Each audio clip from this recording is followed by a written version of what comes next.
नमस्कार। आज हम बात करने वाले हैं भारत के सबसे महत्वपूर्ण दस्तावेज हमारे संविधान के बारे में। ये सिर्फ एक कानून की किताब नहीं है, बल्कि ये उन सपनों, उन संघर्षों का नतीजा है जिनसे हमारा देश बना है। तो चलिए शुरू करते हैं ये सफर। पर एक मिनट, आगे बढ़ने से पहले जरा एक बात सोचिए। क्या होता अगर कोई संविधान होता ही नहीं? जिसकी लाठी उसकी भैंस वाला हिसाब होता, है ना? सरकारें मनमानी करती, किसी के पास कोई अधिकार नहीं होता। बस यही वजह है जो संविधान को इतना ज्यादा जरूरी बना देती है। तो सवाल उठता है कि आखिर ये संविधान है क्या भला?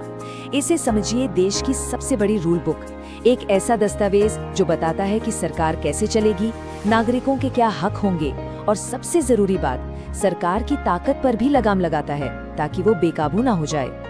तो चलिए अपने पहले हिस्से में हम यही समझेंगे कि संविधान क्यों जरूरी है और असल में इसके मायने क्या हैं। अब ये तो जाहिर है कि भारत का संविधान कोई एक दिन में नहीं बन गया। ये एक बहुत लंबी यात्रा थी जिसकी जड़ें हमें ब्रिटिश राज के दौरान हुए कुछ बड़े बदलावों में मिलती हैं। देखिए, कहानी शुरू होती है बहुत पहले, 1773 के रेगुलेटिंग एक्ट से लेकर 1935 के गवर्नमेंट ऑफ इंडिया एक्ट तक हर कानून एक तरह का एक्सपेरिमेंट था।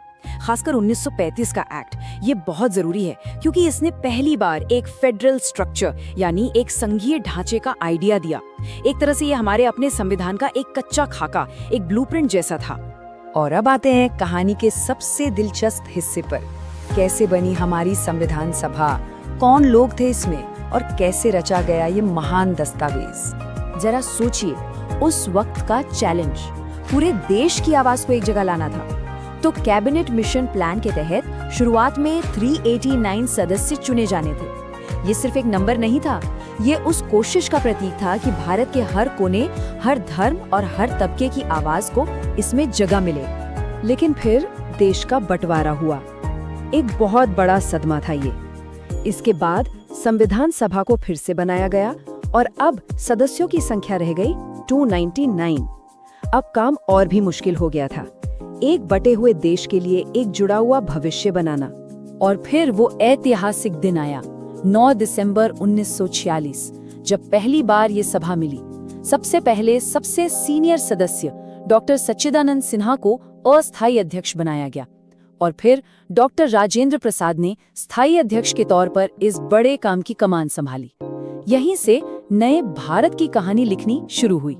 अच्छा, अब मिलिए उस टीम से जिसे संविधान का आर्किटेक्ट कहा जाता है, ड्राफ्टिंग कमेटी। इनका काम सबसे मुश्किल था, सारी बहसों, सारे आइडियाज को एक कानूनी दस्तावेज की शक्ल देना। और इस टीम के कैप्टन थे डॉक्टर BR अम्बेडकर, जिन्हें हम भारतीय संविधान का मुख्य निर्माता भी कहते हैं। 2 साल, 11 महीने और 18 दिन। सुनने में सिर्फ समय लगता है, लेकिन सोचिए, इतने समय तक हर एक शब्द, हर एक लाइन पर कितनी बहस हुई होगी, कितना सोचा गया होगा। ये आंकड़ा असल में उस मेहनत और लगन को दिखाता है जो हमारे संविधान को बनाने में लगी। तो हमने ये तो देख लिया कि संविधान बना कैसे, पर अब समझते हैं कि इसके अंदर है क्या, इसकी आत्मा क्या है, इसका फलसफा क्या है। ये वो सिद्धांत है जो आज भी हमें रास्ता दिखाते हैं। ये हैं वो 4 सबसे जरूरी शब्द, वो 4 स्तंभ जिन पर हमारा पूरा देश, हमारा लोकतंत्र टिका है। न्याय, स्वतंत्रता, समानता और बंधुता। मतलब सबको इंसाफ मिले, अपनी बात रखने की आजादी हो, कानून की नजर में कोई छोटा बड़ा ना हो और हम सब भारतीय एक दूसरे की इज्जत करें, भाईचारे से रहें। तो पहला शब्द है संपूर्ण प्रभुत्व संपन्न, यानी सॉवरेन। इसका सीधा सा मतलब है कि भारत अपने फैसले खुद लेगा, हमारे ऊपर किसी और देश का कोई दबाव या कंट्रोल नहीं है, हम अपने मालिक खुद हैं। फिर आता है शब्द समाजवादी। अब देखिए, भारत का समाजवाद यूरोप वाले समाजवाद से थोड़ा अलग है। इसका मतलब यह है कि सरकार की जिम्मेदारी है कि देश की संपत्ति का बंटवारा ऐसा हो कि अमीर गरीब के बीच का फासला कम हो, एक वेलफेयर स्टेट बने जो सबका ख्याल रखे। पंथ निरपेक्ष, बहुत ही आसान मतलब है इसका कि देश का यानी सरकार का अपना कोई एक धर्म नहीं होगा। सरकार के लिए सब धर्म बराबर हैं और वो किसी के साथ कोई भेदभाव नहीं करेगी। लोकतंत्रात्मक, ये शब्द याद दिलाता है कि असली पावर किसके हाथ में है और वो है देश की जनता। सरकार हम चुनते हैं अपने वोट से, सत्ता बंदूक से नहीं, बैलेट बॉक्स से तय होती है। और आखिर में गणराज्य। इसका मतलब है कि हमारे देश का जो सबसे बड़ा पद है प्रेसिडेंट का, वो किसी राजा महाराजा की तरह खानदानी नहीं है, उसे भी एक तय समय के लिए चुना जाता है। तो अब आते हैं हमारे आखिरी पड़ाव पर। देखते हैं कि ऐसी क्या खास बातें हैं जो भारतीय संविधान को पूरी दुनिया में यूनिक बनाती हैं। ये बात तो शायद बहुत लोगों को पता होगी, लेकिन ये सच में कमाल की है। हमारा संविधान दुनिया का सबसे लंबा लिखा हुआ संविधान है। क्यों? क्योंकि हमारे संविधान बनाने वालों ने सोचा कि कोई भी बात अधूरी न रह जाए, हर चीज साफ साफ लिखी हो ताकि आगे कोई कंफ्यूजन ना हो। अब ये इसकी सबसे खूबसूरत चीजों में से एक है। ये एक ही वक्त में कठोर भी है और लचीला भी। इसका मतलब ये हुआ कि संविधान की जो मूल बातें हैं उन्हें बदलना बहुत मुश्किल है, लेकिन जो बातें समय के साथ बदलने की जरूरत है उन्हें बदलने का रास्ता भी खुला रखा गया है। कमाल का बैलेंस है ना? और इनके अलावा ये 3 और पिलर्स हैं जो हमारे सिस्टम की बुनियाद हैं। पहला फेडरल सिस्टम, मतलब केंद्र और राज्यों के बीच पावर बंटी हुई है। दूसरा पार्लियामेंट्री सरकार, यानी सरकार संसद के प्रति जवाबदेह है। और तीसरा सबसे जरूरी, एक आजाद न्यायपालिका जो संविधान की रक्षक है। नमस्कार। कभी ये सोचा है कि हमारे संविधान की जो पहली लाइन है वो हमारे देश के बारे में आखिर कहती क्या है? या फिर ये कि भारत की संसद, पार्लियामेंट के पास राज्यों के बॉर्डर को बदलने की इतनी बड़ी पावर आई कहां से? तो आज हम इन्हीं फाउंडेशनल आर्टिकल्स को, मतलब एकदम बुनियादी अनुच्छेदों को समझने वाले हैं जो भारत की पहचान और उसके नक्शे को आप कह सकते हैं डिफाइन करते हैं। तो सवाल यही है, आखिर भारत है क्या और इसकी अंदरूनी सीमाओं को, इसके नक्शे को बदलने की असली पावर किसके पास है? चलिए इन सवालों के जवाब सीधा हमारे कॉन्स्टिट्यूशन की जड़ों में ही ढूंढते हैं। तो शुरुआत होती है संविधान के पार्ट 1 से और उसके भी पहले आर्टिकल से। आर्टिकल 1 यही वो अनुच्छेद है जो हमारे देश की पहचान को, उसकी आइडेंटिटी को तय करता है। देखिए संविधान की पहली ही लाइन में कितना कुछ कह दिया गया है। India, that is Bharat, shall be A union of states, मतलब इंडिया जो कि भारत है, राज्यों का एक संघ होगा। अब यहाँ 2 नाम तो हैं ही, लेकिन सबसे ज्यादा ध्यान देने वाला शब्द है यूनियन ऑफ स्टेट्स, यानी राज्यों का संघ। और पता है यहाँ एक बहुत दिलचस्प बात है, हमारे संविधान बनाने वालों ने, मतलब कॉन्स्टिट्यूशन मेकर्स ने फेडरेशन शब्द का इस्तेमाल नहीं किया। उन्होंने जानबूझकर यूनियन ऑफ स्टेट्स शब्द को चुना। अब ऐसा क्यों? क्योंकि इसका एक बहुत गहरा मतलब है। इसका मतलब है कि भारत का जो संघ है वो राज्यों के बीच किसी अग्रीमेंट या समझौते का नतीजा नहीं है, जैसा कि अमेरिका में हुआ था। और इसीलिए किसी भी राज्य को इस यूनियन से अलग होने का, मतलब सिसीड करने का कोई अधिकार नहीं है। ये एक शब्द ही भारत की अटूट एकता, उसकी इंटेग्रिटी को दिखाता है। तो फिर भारत के टेरिटरी में क्या क्या आता है? आर्टिकल 1 ये भी बताता है। इसमें 3 चीजें शामिल हैं। 1 हमारे सभी राज्यों के इलाके, 2 यूनियन टेरिटरीज और 3 कोई भी ऐसा इलाका जो भविष्य में भारत सरकार एक्वायर कर सकती है। ठीक है, तो अब ये तो समझ आ गया कि भारत क्या है। अब जरा संविधान के उस डायनामिक, मतलब उस लचीले हिस्से की बात करते हैं जो हमारी संसद को, हमारे पार्लियामेंट को देश का नक्शा बदलने की ताकत देता है। ये पावर मिलती है आर्टिकल 2 से। अब ये आर्टिकल 2 क्या कहता है?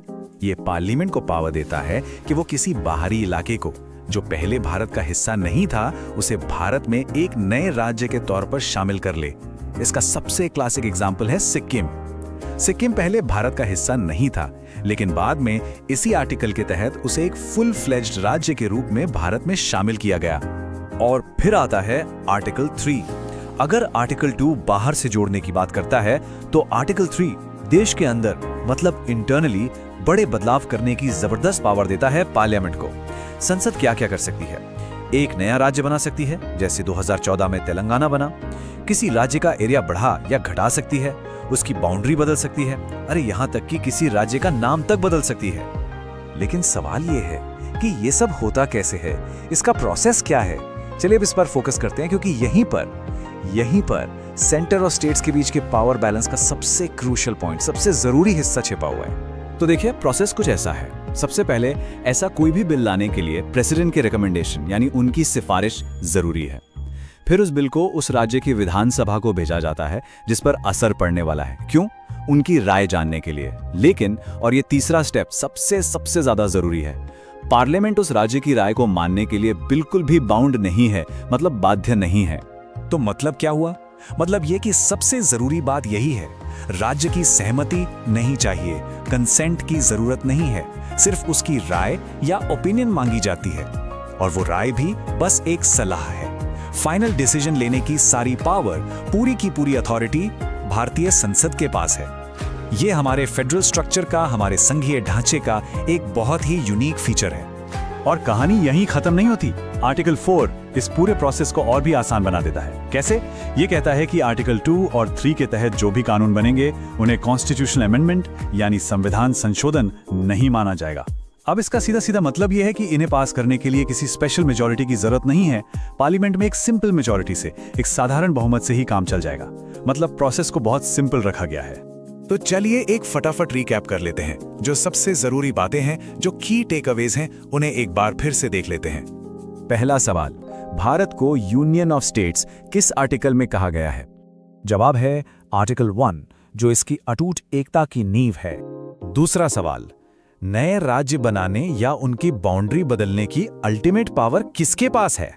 सिर्फ और सिर्फ भारतीय संसद के पास। तीसरा और ये सबसे ट्रिकी सवाल है, क्या किसी राज्य की बाउंड्री बदलने के लिए उस राज्य की सहमति मतलब कंसेंट जरूरी है?